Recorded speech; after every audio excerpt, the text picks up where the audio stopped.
Well, my next guest is a firm favourite of the show. Not only is she a fantastic, knowledgeable wine writer and enthusiast, she passionately spreads the word about outstanding New Zealand wine to the world and vehemently opposes wine snobbery. And if that's not enough, she always brings me lovely Chardonnays every time she visits. So it is so lovely to have the fantastic Mary Blair back in the studio. Hello, happy long. It's the weekend Oh, already. happy Matariki. Yes, happy Matariki. It's the weekend already. It's the weekend already. Fabulous. We've started. You have brought me a beautiful one. We're going to get to it because we're gonna start with the Chardonnays. Let's start there. And I believe the Hawke's Bay annual collection has just been released. Yes. And now So, what does that mean? okay, so basically every year, Cam Douglas, who is New Zealand's only master sommelier and a hell of a nice guy, he goes down to Hawke's Bay and he blind tastes all the Chardonnays from one year, and then completely blind, doesn't see a label, anything. Wow. And then he chooses 12 of the best, what he thinks is the best. I mean, like, judging is a bit of a, it's, once you eliminate any faults in the wine, it's a sort of an educated opinion. Yeah, because you take part quite a bit, don't you, in these tasting? Yeah, I and do kind of judging as well. Yeah. But the thing is, if you're going to take an opinion of someone, you're going to take the opinion of a master sommelier. We have one in this country. But yeah, so they're pretty rare, it's like masters of wine as well. Yeah. But so it celebrates the best of Hawke's Bay Chardonnay for one particular year. So this year is 2023, this year that he's brought out. And it's worth remembering that is the year of the Cyclone Gabriel. Oh gosh, it is too. Which It was too. decimated parts of Hawke's Bay. So yeah, especially some parts of the Esk Valley were particularly damaged. So yeah, so this is his way of taking what was sort of from this year and it's released to the public. So it's just been released. You have a couple. There's Bilancha, which is a small winery, which I personally really love in Hawke's Bay. There's some Craggy Range in there. Yes. There's some Clearview as well. There's AC. But if people want to look it up, just Google the Hawke's Bay Annual Chardonnay Collection. You'll find it on the Hawke's Bay Winery website as well. And it's just a sort of a celebration of just that one region. When it comes to Chardonnay, like, we do associate it with Hawke's Bay. It's grown everywhere. Yeah. But Hawke's Bay, they've really put their stamp on, quality, and you're not going to get a bad, and you can get everything from that richer style to that more linear style as well. So, And does he put the ones he's picked, are we looking at big prices, or is it kind of a mix? it's a range. Oh, It's that's a good. range. Yeah. Like with Clearview wine, I think that one is $26. The Belanchas, maybe one of them I know is about $80. So there's everything in between there. Yeah, which is so good because, but even like the quality of some of the wines you get, like if you go to Burgundy, which is the home of what you are not getting $80 for that quality. Yeah. You're just not. So yeah, we're pretty lucky. Mortgage your house to go. Absolutely. The New Zealand Chardonnay has won the wine of the year at a prestigious London wine competition. So that's the one we're drinking. Oh my gosh. Yes. So this is the just Isabel Estate Wild Barrique Chardonnay. This has been crowned Wine of the Year at the London Wine Competition. Look, there is a lot of wine competitions out there. Some are big, some are small, and some, this is probably one of the smaller ones, a couple of thousand wines, but this one's very prestigious. This is amazing. And what is so important about a Chardonnay winning such a high honor at an award like that is we're already known for a Sauvignon Blanc. Like, we know we can do other things, but if you go outside of New Zealand, I defy you, because every time I go outside of New Zealand, I always look in the supermarkets and the wine shops to see if I can find New Zealand wines. It's really hard to find something that isn't a Sauvignon Blanc. Yes, you're right. Yeah, so us saying, hey, we do this amazing Sauvignon Blanc, you already know about that, but this is an incredible Chardonnay.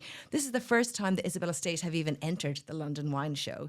So they've gotten their gold medal or their platinum medal, and then basically all those top wines then get rejudged again, and they go, okay, out of every Chardonnay that was entered, this one is better than all the best.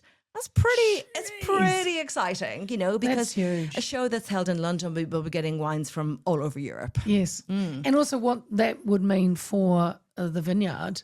Oh, Yeah, it's Just, massive. yeah. But also it's a stepping stone because people see those awards, people see those in prestigious London bars and restaurants, and then they want that wine. They want to Yeah. buy that Yeah. wine.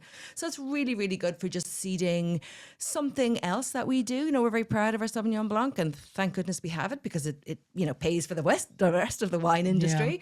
But yeah, so that's the Isabella Estate, and this is it's a Wild Barrique Chardonnay, and it's from Marlborough. And yeah, fantastic. Jeremy the winemaker is such a lovely guy, and yeah, it's just I really. love how you know them and you always I know. The winemaker is such a lovely person. You always say that about the winemakers. Well, they're all really nice, and it's probably because they're pouring me a glass of wine while they're talking to me. But and they don't exactly. I mean, they've got such a blooming good job. Stressful job though. We've actually never talked about winemakers. Oh look, it's Vintners. No. well, there's winemakers and there's so some people call them vignerons and there's different things, Yeah. and then there's different. But a winemaker is the person who literally creates what you see that's in the glass. There's a lot of other people that go into it as well. There's obviously winemakers also spend a lot of time in the vineyard.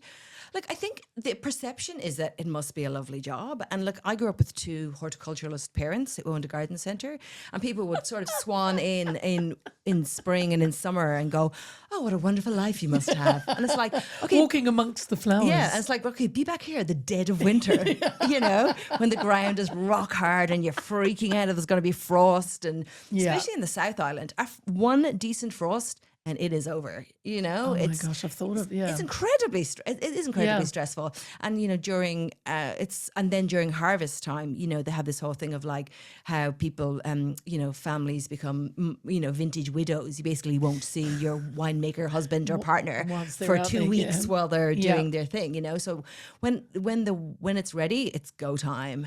So it's an amazing thing to be able to do. You must have seen the process from because you know a lot of them personally. So you've seen the process of how they go from the grape to the Yeah, absolutely. They literally get grapes get picked usually in the early morning, so you can keep, or sometimes even during the night, so you can keep that freshness, that acid high. Because if they're warm, it's sort of different. So you want to keep that acidity. But they are literally brought in trucks, like big thing.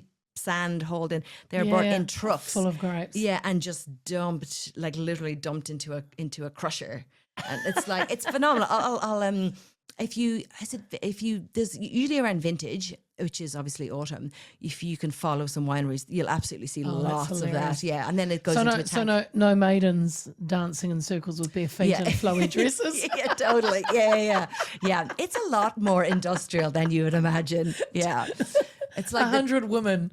Just just exactly. treading on them. Yeah, exactly. Virgins in white dresses. Yeah, absolutely. Yeah. No, it's a lot of machinery. Yeah. Look, I know congratulations to Isabella Estate. That is incredible. But I also saw there was a Hawke's Bay Red that's also done amazingly well. Yes. In the International Wine Challenge. So the IWC, so that's massive. Okay. Yeah. So like I said, there's different shows for different shows, and some are big and some are small. And the IWC is absolutely massive. It's one of the biggest. Right. Decanter is the biggest, and its results came out today. But the IWC is pretty massive too. That gets about 10,000 entries from all over, from like 40 countries. So that was a Merlot. That was Church Road's one Merlot. Oh. So I have I'm going to talk about how nice the winemaker is again. I just caught myself. I actually saw Chris last week. God, and he's such a nice guy. But so Merlot has a bit of a bad rap. It's sort of, for some reason, in the New World, Merlot is seen as terminally uncool. And it all goes back to this movie that back to a movie. Yeah. But anyway. I like but Merlot. yeah, so it's this movie called Sideways. I have it a blank now. Where there's the main character and it talks about he won't drink Merlot, and it talks about Pinot Noir, and yeah. So that actually did more to elevate Pinot Noir than it did to diss Merlot. But people love to hate on Merlot, and I don't get it, because if you go to France, Merlot is one of the two most important Bordeaux grapes, Merlot and Cabernet Sauvignon. Like it is revered in Europe. Yeah, right. But for some reason, They name babies after it. we're too cool for No. that.